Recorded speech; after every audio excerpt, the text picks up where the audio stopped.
안녕하세요. 미숙아 그리고 고위험 신생아 진료를 전담하고 있는 이정현입니다. 미숙아는 보통의 임신기간이라는 10달 중 9개월을 체에 미처 채우지 못한 아이들을 말하는데 결국 그러다 보니 매우 작고 또 유난히 약해 보입니다. 오늘은 이렇게 작게 태어난 아이들이 퇴원을 앞두고 있는 상황에서 그런 아이들과 만나서 아이를 돌보셔야 되는 가족분들에게 가정에서 도움이 될 만한 몇 가지 이야기를 드리고자 합니다. 안녕하세요. 가톨릭대학교 성빈센트병원 재활의학과에서 소아재활을 담당하고 있는 홍보영입니다. 먼저 신생아 중환자실에서 가슴 졸이며 아이를 지켜보시다 아이를 데리고 집으로 가실 수 있게 되심을 진심으로 축하드립니다.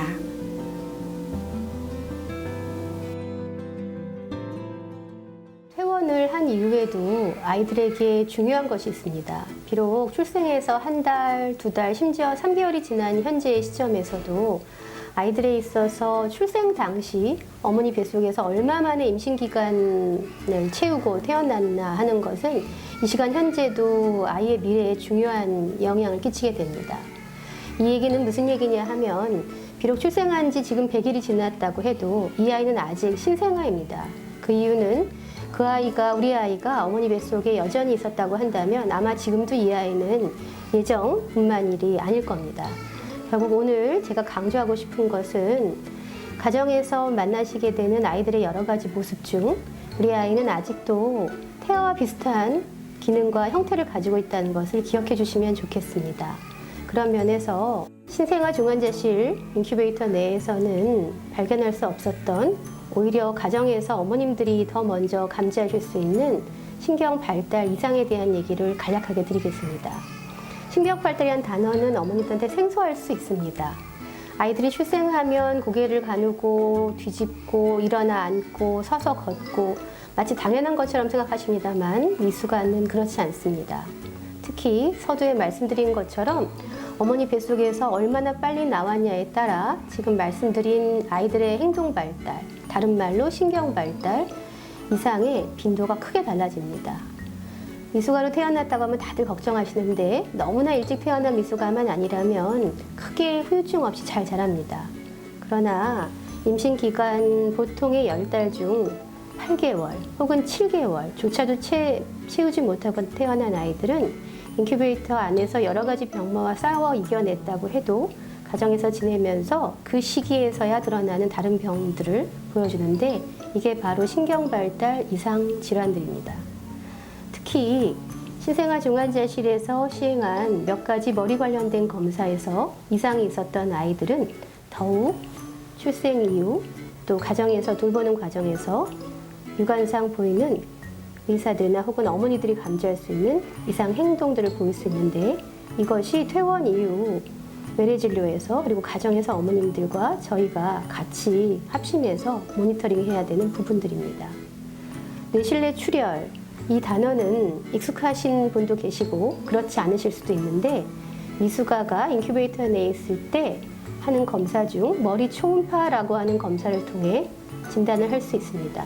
물론 CT나 MRI도 검사할 수 있습니다만 매우 작고 몸이 약한 시기에는 이러한 검사들보다는 간략히 맞힐 수 있는 초음파를 주로 이용해서 머리 쪽의 이상을 쭉 확인하는데 뇌실 출혈이 양이 유난히 많았던 아이라면 아무리 그 출혈량이 감소했다고 해도 나중에 크면서 행동 발달, 운동 발달 혹은 인지 발달 등의 이상이 있을 수 있기 때문에 퇴원 이후 소아과 외래 또는 소아재활의학과 외래에서의 추적이 반드시 필요합니다. 저희 병원에서는 34주 미만에 출생한 아동들은 소아청소년과와 재활의학과에서 발달을 함께 관찰하고 있습니다.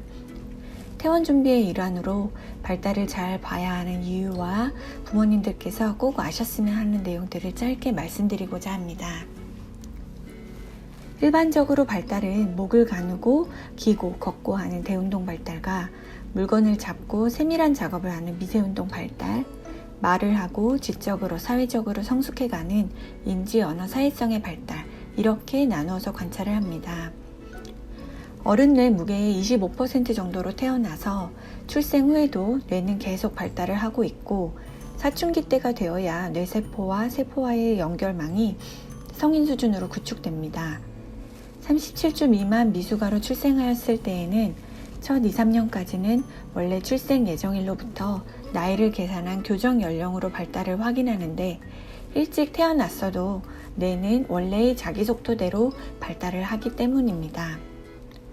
아동의 뇌 발달에 있어 첫 2, 3년을 소위 가장 중요한 시기라고 이야기하고 그때 뇌는 굉장히 빠른 속도로 발달을 합니다. 이 시기에 신체적 성장과 더불어 적절하고 좋은 초기 경험이 주어지는 것은 아동의 발달에 매우 중요하다고 하겠습니다. 미숙아에서는 통계적으로 만삭 아동에서보다 발달이 늦을 위험이 더 높게 보고되고 있기에 더 유의해서 잘 볼 필요가 있습니다. 아동이 해야 할 것들을 제때 하는지, 즉 발달 이정표대로 잘 발달하고 현저한 지연은 없는지, 발달을 한다면 정상적인 모양으로 하는지 혹은 힘이 약하거나 근긴장도에 이상이 있어 일반적이지 않은 모양을 수행하는지 등을 잘 관찰하기 위해서 저는 아이들을 진료합니다.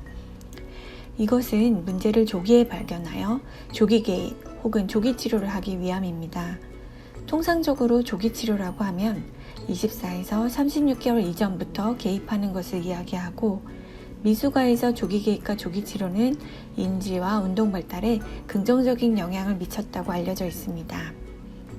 그리고 부모 교육을 통하여 좋은 양육 환경을 만드는 것 또한 아동의 발달이 도움이 됩니다. 저희가 이러한 교육을 하는 이유도 여기에 있습니다. 미숙아로 출생한 아동들은 움직임의 진폭이 크고 빠르고 팔다리가 평평하게 바닥에 있는 경우가 많으나 만삭 아동들은 정상적으로 팔다리를 약간 구부린 굴곡 자세를 많이 하고 있으며 이 자세가 근긴장도가 정상인 아동의 편안한 자세입니다. 뇌에 문제가 생겨 근긴장도가 높은 경우에는 흔히 말하는 뻗치는 자세를 많이 취하기 때문에 가정에서는 굴곡 자세, 즉 어깨, 팔꿈치, 엉덩이, 무릎 등의 관절이 구부러진 자세를 유도해 주시면 아동이 편안하게 느낄 수 있습니다. 큰 수건이나 시판되고 있는 슬링 등을 이용하면 굴곡 자세를 유도하기가 더 수월할 수도 있습니다. 아동이 교정 3개월 정도가 될 때까지는 바른 자세를 취해주고 잘 먹여서 키우기만 해도 좋습니다. 그리고 출생 후에 시각 발달이 빠르게 이루어지므로 초점 맞추기 연습을 위해 모빌이나 초점 체극으로 자극을 주는 것도 신생아 시기에 도움이 될 수 있습니다. 미숙아에서 발달 이상이 가장 많이 보고된 영역은 손을 이용한 미세 조작과 언어 발달입니다.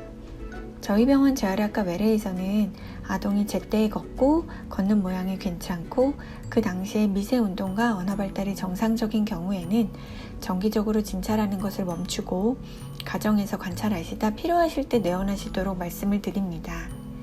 그러나 그 이후에도 영유아 검진 등을 통해 아동의 발달을 꼭 점검하여 필요한 자극이나 치료를 놓치지 않도록 신경 쓰는 것이 필요합니다.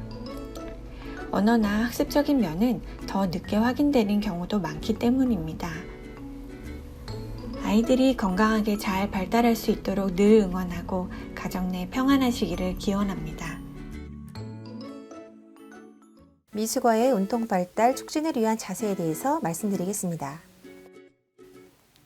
10개월 된 자궁 속 태아의 모습입니다. 양수에 쌓여 빛과 소리가 차단된 조용하고 편안한 공간에서 머리와 팔, 다리를 굴곡하여 안정감 있고 대칭적 자세를 취하고 있습니다.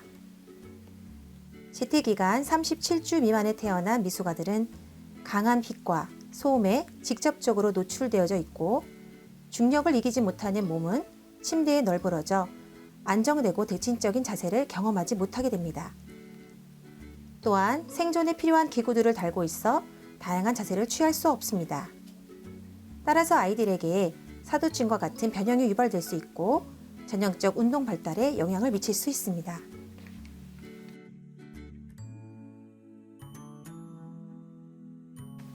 교정 3개월 아기의 전형적인 모습입니다.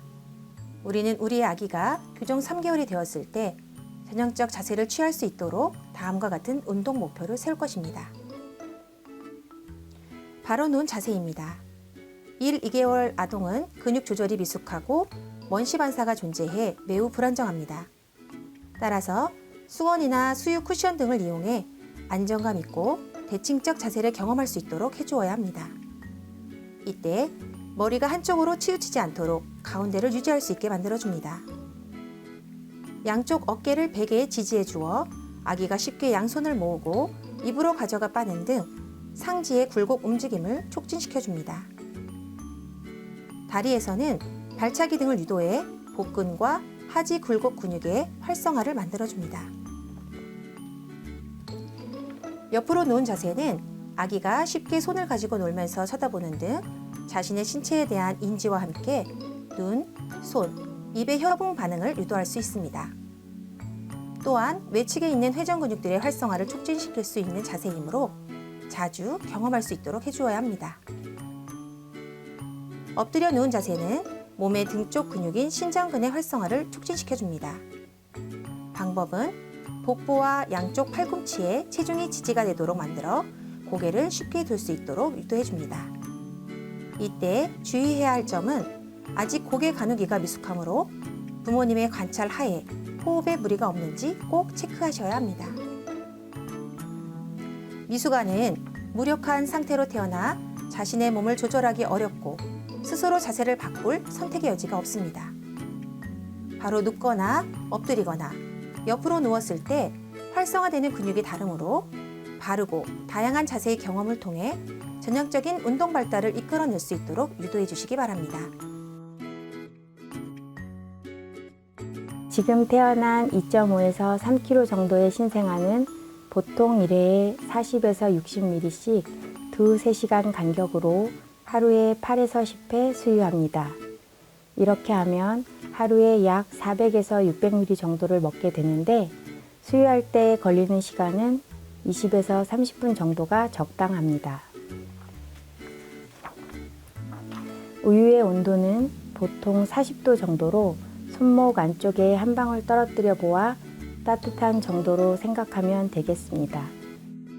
우유를 먹이는 자세는 먼저 아기를 들어 상체를 살짝 세운 상태에서 고개는 뒤로 젖혀지지 않도록 팔 안쪽으로 머리를 받쳐주며 앉습니다. 아기를 안은 쪽 무릎은 살짝 세워 팔을 지지할 수 있도록 하여 엄마도 아기도 편한 상태가 되면 수유를 시작합니다.